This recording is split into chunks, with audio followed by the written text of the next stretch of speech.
Hello mga kalinga. Panibagong reaction video na naman po ang inyong matutuhayan sa araw na to. At syempre, ang ating re-reactionan po mga kalingap ay ang Kubo serye po ni Kalingap Awi. Ayan. Alam nyo mga kalingap, kung tayo'y nakasubaybay sa kanyang kubo ay tiyak na mapapabilib tayo sa galing at napakamagandang abilidad ni Kalingap Awi, mga kalingap. So grabe, from the start until ngayon, no?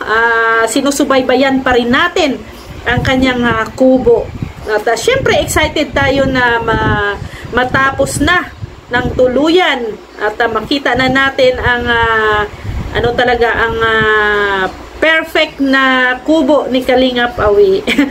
Kasi sa ngayon po mga kalingap ay may mga kulang pa, no? Una na dyan ang kusina, ang CR. So, hindi pa na pinturahan or hindi pa na varnish. So, medyo marami pang mga kulang din sa kubo ni Kalingap Awi. Pero kahit na, kitang-kita pa rin natin ang ganda ng kanyang kubo. At syempre, gawang Kalingap Awi yan, diba? So, yung kubo niya po mga kalingap ay kunti na lang at matatapos na rin ito, no? Kunting kunting kuskus na lang Kuya Awi. Kasi ito ay may pintuan na rin, no? Nilagyan na ni Kalingap Awi ng pintuan at syempre nilagyan niya na din ng kisame. So kita po natin na dito sa kanyang part na to ay mayroon na pong ginawang kisame si Kalingap Awi. Pero bago niya ginawa ang kisame, nagluto muna si Kalingap Awi ng kanilang merienda. Kakaiba ang kusina ni Kalingap Awi. You know, yung kaldero ay nakatali, nakabitin. Talaga ni Kalingap Awi. Nagtaka nga din ako no? Kasi yung iba kukuha ng bato, 'di ba? Tatlong bato, triangle, tapos doon magluluto. Pero ang kay Kalingap Awi, yung kanyang estilo ay isinabit ang kaldero. Oh. 'Di ba? Parang parang nagpicnic lang. So, yun no, ang luto ni Kalingap Awi ay saging ba? Masarap yan Kalingap Awi. Parang minatamis na saging ang merienda nila Kalingap Awi. So, nakapaka-maabilidad talaga yan si Kalingap Awi. Lahat may solusyon. Kaya, bilib na bilib din kami dyan kay Kalingap Awi. So, nagawaan niya ng paraan kung paano makaluto, no? O, tingnan nyo, kaso lang kawawa yung kaldero, puro na yung puwitan. Dati ay maputi, ngayon ay maitim. So, yun, no? So, pagkatapos nga ng merienda, so ayan na, no, sinimula na ni Kalingap Awi ang pagkisame ng kanyang kubo. So, inuna niya doon sa taas, no, doon sa kwarto at saka sa parang sala ay terrace, no, doon sa kanyang second floor. So, yun po ang kanyang inuna na malagyan po ng kisame, no, lalo na yung kwarto. So, natawa nga din ako doon sa sa usapan nila ni tatay. Tungkol doon sa bakod. Pati ang bakod, no. Inaalala kasi nga na si Kuya Awi, no. May aso kasi doon. So ayaw ni Kuya Awi na mapasukan ng aso o yung kanyang kubo kasi nga syempre pag wala po sila mga kalingap, walang tao diyan sa kubo, tapos makapasok yung mga aso, no, madudumihan. 'Di ba? So marumihan ang kubo ni Kalingap Awi. Syempre, sabi nga ni Kalingap Awi, no, kailangan i-double, no, yung kanyang bakod kasi nga yung aso ay makapasok pa rin kasi nga 'di ba, ang aso maliit ang ulo, no. Hindi naman daw katulad ng tao na malaki ang ulo. Ito talaga si Kuya Awi, mapagbiro din minsan. Mapagbiro po talaga 'yan. Oh, mantakin mo pati ang ulo ng aso ay napapansin.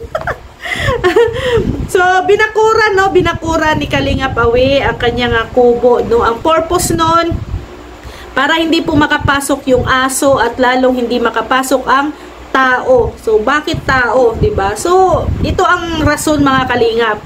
Kasi nga, alam nyo naman mga kalingap, no, araw-araw wala na paggabi, wala sila Kalingap Awi dyan, no, walang tao. So, syempre, ayaw nila na baka merong makapasok na ibang tao at doon matulog, no, doon matulog kung gabi sa kanilang kubo. Siyempre ayaw din nilang mangyari 'yon. At para for the safety, na hindi pwedeng mapasukan ng ibang tao ang kanyang kubo. O, lalo na pag gabi, no? Alam nyo naman mga kalingap, ang mga ngayon, mga hindi natin alam, no, yung isip ng tao, 'di ba? So paano na lang pag may mga makapasok diyan at diyan magluluko, no, sa loob ng kubo, tapos wala sila kalingap awi diyan. Walang kamalay-malay sila kalingap awi. So mas mainam talaga na lagyan nila ng bakod para for the safety na rin at para wala na ding makapasok na iba. Kahit na aso, bawal pumasok.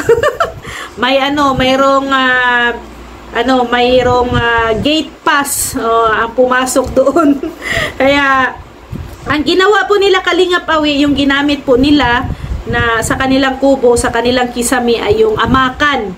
No, kasi nga 'di ba ang accent ng kanilang kubo is native, no? Native na kubo. So mas maganda talaga na amakan ang kanilang gawing kisame.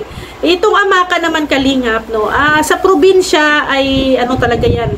Yan ang mostly na ginagamit lalo na sa mga resort, no? Sa mga resort pag mga native ang mga accents or view ng mga yung gustong ng mga may-ari, no? Amakan ang pinaka the best na gawing kisame, or ang iba nga dingding, no? Dingding ang ginagamit. Dingding ang yung amakan, no? Ang dingding nila is amakan. Yan yung gamit nila mostly. So ito ang amakan ay sa kisame po ginamit ni Kalingap Awi. Although ay matibay naman po ito ang amakan. So, ang kusina at ang CR ay planado na rin ni Kalingap Awi. So, ang plano niya, yung kusina, CR, ay na siya, no? Steel. No? Steel na. So, it means, abangan natin ang magwi-welding. No? Magwi-welding si Kalingap Awi. At expert din si Kalingap Awi dyan sa pagwi-welding. Kasi doon sa lighthouse, no? Kung naalala po ninyo or nakasubaybay kayo, doon po sa lighthouse, yung rooftop po nila Kuya Val ay si Kalingap Awi po ang gumawa noon. Kaya expert din si Kalingap Awi sa mga welding, ayan, may alam din yan.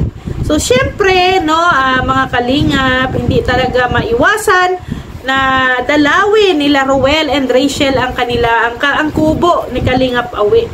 Chine-check kung ano ang kulang, kung ano pa ang kailangan doon, no? Chine-check ni Ruel at saka ni Rachel. So, nagustuhan po ni Ruel ang accomplishment ni papa niya, no? Yung kubo. Siyempre, pagpunta niya doon, nakita niya na may kisame na, 'di ba? May pinto. So, okay na, no? Maganda na siya tingnan, no? Kulang na lang talaga doon yung pagpintura or ang kusina, CR, no? Ang narinig ko ang baba yata, no, doon sa sala ay open lang, no, parang i-open lang nila. Pero para sa akin siguro doon maganda siguro sa front ay sliding door, nagdemand pa. Pero sliding door kasi syempre ang gamitin nila na bintana is sliding door. So mas maganda sa sliding window. Pero maganda sa nasa baba ay sliding door, no? Sliding door ang gawin para kahit papaano pag walang din parang exclusive din bala, parang safe na rin kung tingnan, para mas maganda siyang tingnan, no? Pero depende yan, no? Depende yan kina Ruel at saka kay Kuya Awi kung lagyan nila ng pintuan ang kanilang kubo, or gusto ba nilang open lang, di ba? So abangan na lang natin, no? Abangan na lang natin. So ayan, no? So, alam nyo na, ang pinakahihintay natin dyan na nangyari ay yung binuhat or inakay ni, tawag yun, binaba, no? Binaba ni Ruel si Langga Rachel, papuntang CR.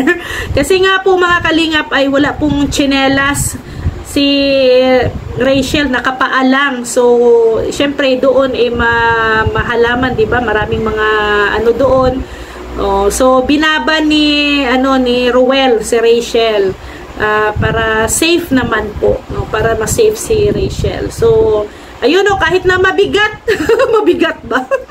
Kahit na mabigat si Rachel ay kinaya ni Ruel. Ayan. So syempre, doon naman tayo sa kasiyahan natin. Wala pong walang malis. Walang malis po, no, kasi kahit sino man, kahit sino man sa inyo, pag tutulong kayo, no, syempre sa mahal mo, syempre kakargahin mo talaga para maging safe. Ayan.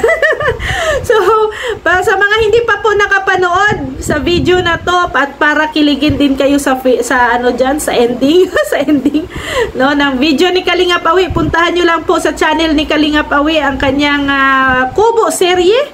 At syempre, suportahan nyo din po sana ang channel ni Kuya Val Santos Matubang, Ate Edna Vlogs, Kalingap Rab, Roel of Malalag, Rachel Morales Vlog, at ang inyong abang lingkod, Rhea Olarte, kasama ng ating deputy, Mick Agnes Vlog, Kalingap Awi, Kalingap Angeli, Kalingap Baby Girl, Kalingap Dodo, Bila Ayop, Rachel TV, John Lindon Official, and Rex Vlog. Maraming salamat po mga Kalingap. See you tomorrow. God bless everyone. Bye-bye po!